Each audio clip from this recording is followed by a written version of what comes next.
This is Martin from Gemini Connect, and I want to talk about my newest camera, the Fujifilm X-H1, which now is considered the flagship of the X line by Fuji. And it's here with me now. And until now I've been shooting with the X-Pro2, so I will compare them a bit and also to some competitors that I've had the chance to look at and see how it goes. I bought the camera as soon as it was announced, and I was very excited because I have been shooting Fujifilm for a few years now, but I wanted badly to start doing more video. And the X-Pro2 had video, but it was pretty shaky, it had no camera stabilization inside the body, and for that reason the videos wouldn't come off that polished or professional looking. So I wanted to elevate the quality of my video, and I immediately, as the announcement came, pre-ordered the X-H1 and was waiting eagerly to get it. So I did get it almost immediately and have been using it, and I wanted to know how it really is before I start reviewing it to make a qualified statement instead of something more generic or anything like that. So here we go. Indeed, the top feature that I was concerned with was the IBIS in-body image stabilization, and this feature is actually very strong, I find. At first I had a hard time using it for lenses which aren't stabilized optically, and it turns out with those lenses, yes, you have to be a lot slower when you're panning and smoother altogether. So the IBIS is very good if you know how to use it. You have to find your limits. It takes some experimentation, and each lens differs, and even each focal length differs. But if you do get it down, you are able to do very smooth handheld videography with that, and you are able to, in slow motion, have almost no shake. And then oftentimes you can add a layer of software image stabilization, which really is a crop in the end, and you end up with very stable footage. I have tested with some competitors, and this one comes out stronger. In particular, the Sony A7 line is not as well stabilized, but it does have other strong qualities over this one. Many people have said this, but the camera is bigger, so shooting with it is a different experience from the existing Fujifilms I've had, like the X100 series and X-Pro2. This camera, it's in between rangefinder size and DSLR size, truly. The benefit is that you do have this solid protruding grip, and you're able to hold it much more easily. I've not used the strap with it too much, and I kind of, on the shoot, just let it hang and hold it without being too worried about dropping it. So ergonomically it may be better in that sense, but it is quite a lot heavier. So if I'm kind of leisurely shooting only stills, I still would rather go out with my X-Pro2. And I do find there are some other qualities which the X-Pro2 has that I miss. But ergonomically, it's actually a big improvement when it comes down to the grip, and the screen. The flip screen is very good for video. It comes out and it's good. And also it's good that you get to monitor your shooting process with this LCD on top. And I am though torn, because to put this LCD in, they did take out the exposure compensation dial, and I actually prefer that dial which my other camera has here, and I use a lot, and I much prefer having the dial than this LCD, but that's a small thing. Now I have to hold down this button and then turn the dial. It's much less comfortable to your hands, and it's always a bit more fiddly, and then you have to look into the little LCD to know exactly what you're setting it to. So for being one of the features I use a lot, exposure compensation, I wish they had preserved the dial. That's one flaw I find.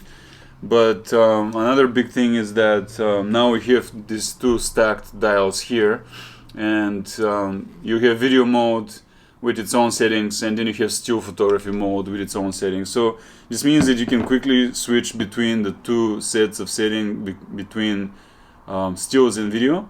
And since this is supposed to be hybrid shooting camera, this is supposed to be a benefit, but I actually find the style X-Pro2 does that better, because here with the quick function you get to shoot video by default, and I find that nicer and faster than this one, which you have to look at it, you have to change it.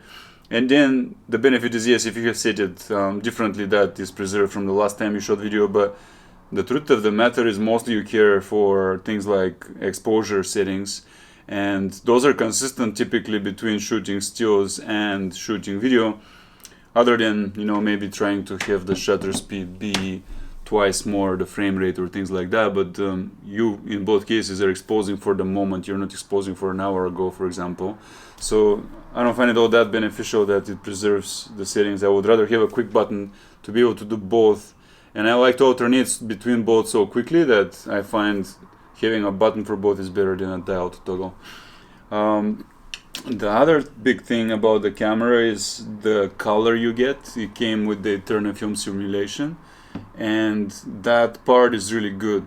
You have it's something like in between the normal film settings and log, so it has applied a certain amount of S-curve, I think, and some other Fuji magic, so you don't end up with completely flat image like a log, but it is also footage which is very easily gradable. And some people like to leave it as is, but I think grading it is the idea here, and I have had pretty good experience with bringing it to DaVinci Resolve, and within just a second or two being able to grade it to a nice contrasted, saturated look that I prefer. But you do have more flexibility that way, starting with the toned down look. You don't have to commit to the contrasting look of either Provia or Velvia, even is even more crazy. So the new film simulation is a win, I think, and it's quite valuable. I like it a lot.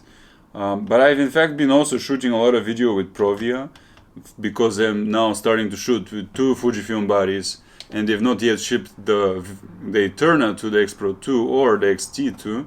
So you have no choice if you want to match between two bodies to not shoot Provia or Velvia or something else, because only the X-H1 supports log and Eterna. Therefore, you cannot match between two bodies. That's one thing I'm hoping they will release in a new kind of Kaizen update. But some people make the argument that, well, the new shiny thing now is Eterna, so if they give it to all the old cameras, why would you buy the new one? So that may be a true factor, and in the future they may give you more. For now, I'm shooting a lot of Provia video actually in the last few weeks, and I really like it. It's kind of neutral, not neutral in the sense that it isn't vivid or has nice contrast. It's neutral in the sense that it's in the middle, and it doesn't give you any tints too much, so it looks almost as if it is just like you saw it. And if you're into documentary style and you have some lens like a 35 and you have that Provia look, it actually looks very nice for documentary style, that you want a little bit of pop, you don't want it too muted. And the Eterna I find to have the whole cyan color tint a bit, and I'm not the biggest fan of that tint, but it is nice. Sometimes it gives you this kind of an artistic or kind of mellow feeling to your footage. But if you want it to be either more balanced or more popping, you can choose another film simulation. It works just fine. I don't honestly think that you have to always shoot log or always Eterna. You can easily shoot another cool simulation, and those are just as great as they are in photography. The next thing about this camera is the design of it. You know, Fuji people are quite into design of their cameras, and I thought this being a bulkier camera would not be as nice as the rangefinder cameras, which I'm used to by Fuji. But what ends up being the case is they made it somewhere in between the GFX body and the X-T2 body. So now you end up with this kind of a modern looking, and it's still a very cool look even though it's not the rangefinder. So now when you compare these two bodies, this one definitely looks like old school and kind of compact, more, I guess, unobtrusive. People don't kind of have that step back kind of reaction to a big camera when they see it, which is often the case. So this one is the bigger, but it still looks very modern and cool, and you can get the new eye cup. And this actually really helps. This accessory I like a lot for video, because on a bright day you don't want to be looking at the LCD, and this thing totally covers it. So once you use it like this, you can watch through the viewfinder very easily. It's nice. And what I've been doing the most, I found what works well for my videos is this lens, the 1855, and that's optically stabilized lens. It gives me the easiest ability to pan and to move around a bit, so I get very stable footage. And the kit came with the large version of this lens, which is a 1655 red badge, and I looked at it, it's almost twice as big, if not exactly twice as big, and as heavy. So I would be at that point in a pretty kind of DSLR bulky territory with that kind of lens. And that lens, despite having better f-stop capabilities, does not have the optical image stabilization, so you would struggle more with a heavier unstabilized lens. And that's something I want to stress. The more weight you put on, the more it becomes hard to shake less and to fit within the range that the IBIS can cover. So again, think about the IBIS. It can't cover all kinds of jerky motion. It can somewhat stabilize decently stable imagery already. It's not magic and there's a range. The range does, though, perform better than the Sony's, but what it doesn't do as well as the Sony's is the continuous autofocus. And that's some complaint. It was subpar even to other Fuji models that came out years ago when they first released this, and now there's pending a big update to fix the continuous autofocus, especially when it comes to shooting 400% dynamic range, which is mostly what I shoot. And there are other settings that matter. The Fujifilm seems quite capable to have high quality 4K, and it's 200 megabits per second, but the Sony A7rIII, for example, is capping at 100, and so you get more information, richer in a Fujifilm right now actually than what you would get out of the higher end Sony's, really.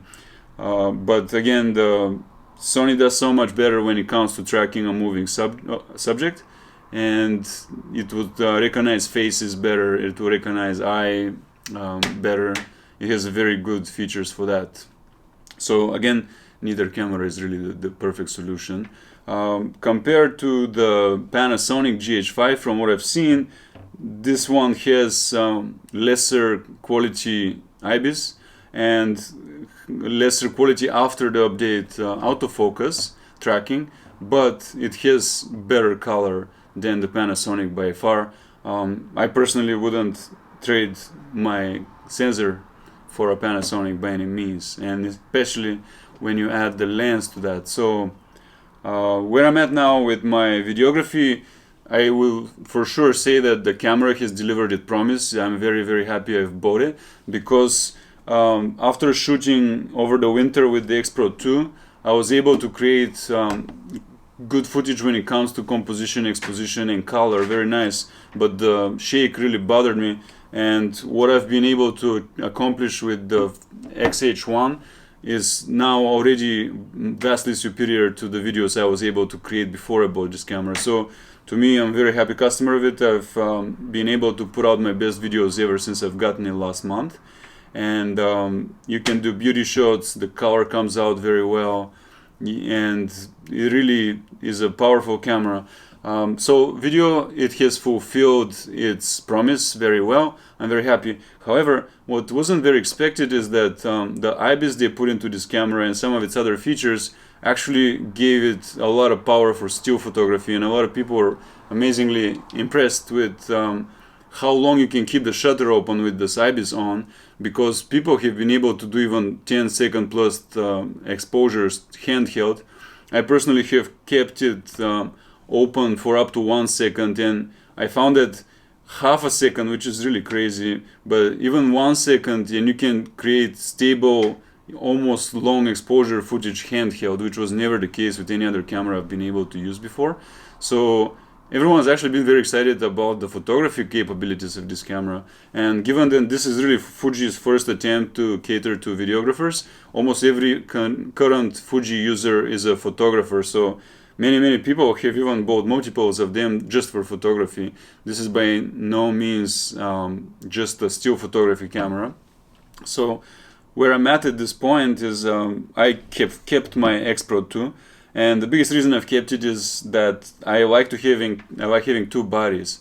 I like going to a location and be able to sit with two cameras. For example, if I'm doing a time lapse, one of my cameras is taken for so long, and I normally do that with the X-Pro2, and then handheld I start shooting detail shots in video, then create several minutes of high quality content between the two bodies of that scene.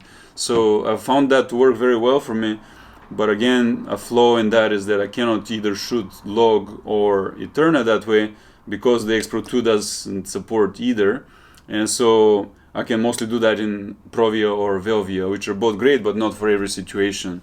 So that's one thing I really hope Fujifilm delivers through software updates. And now the other strength that the X-Pro2 maintains over this X-H1 is the lightness. It is much easier to shoot like this. If I'm going out and I just want to do a quick photo shoot and not bother with video, I will much easily and more so prefer to shoot with this one. And it also, I still believe, has better controls. And maybe because it's version 2, it's X-Pro2, not 1, but it is fast. Like all the operations it performs are very fast. You never feel you encounter bugs or lags or anything like that when you're shooting with X-Pro2. While shooting with the X-H1, you encounter such things like occasional lag, especially in the viewfinder. When you turn on the viewfinder for the first time, it goes from like a white flash, and then it takes a second or two till it actually balances out for the light that it has. There's no such delays at all when you're shooting X-Pro2. So it looks like to me they have some software glitches to fix on the X-H1 still. And overall, it feels more comfortable, it feels quicker to shoot with the X-Pro2. But if I'm shooting video, I will, unless I'm putting this on a tripod, always prefer to be shooting with the X-H1 because it has much better stability. That's really the main two things. Otherwise, of course, the cameras again are very comparable. The controls of rangefinder style I like more. I do like more switching and shooting video with the quick function key on the X-Pro2, and I do like the viewfinder of the X-Pro2 more. So no, the X-H1 coming out does not make the X-Pro2 useless. I still think there's a good market for this one, in particular people who are primarily devoted to photography and really love rangefinders, the quick style, the street style and portrait. I would still prefer to shoot with the X-Pro2. And if I'm going out shooting video or I need to do more fancier stuff like long exposures and things like that, while I'm actually handheld, or low light photography is greatly facilitated with the X-H1 right now because of the IBIS. Lets me go much lower with the shutter speed. So yeah, that's it so far. There is much more to say. I've started gathering accessories and more lens, which will be a topic of another video. But for now, I'm very satisfied. I'm so glad I'm buying this camera. I think I am very much looking forward to the software updates, which will clear up some of the problems I've been having with it, which are not that major, by the way. Many people reacted pretty negatively at first, but I've not had any major problem. I've not had freeze-ups. I think those are made by incompatible memory cards. So none of the big problems that people reported were present in my case, but some little annoying problems are present, and I'm hoping software updates take care of them.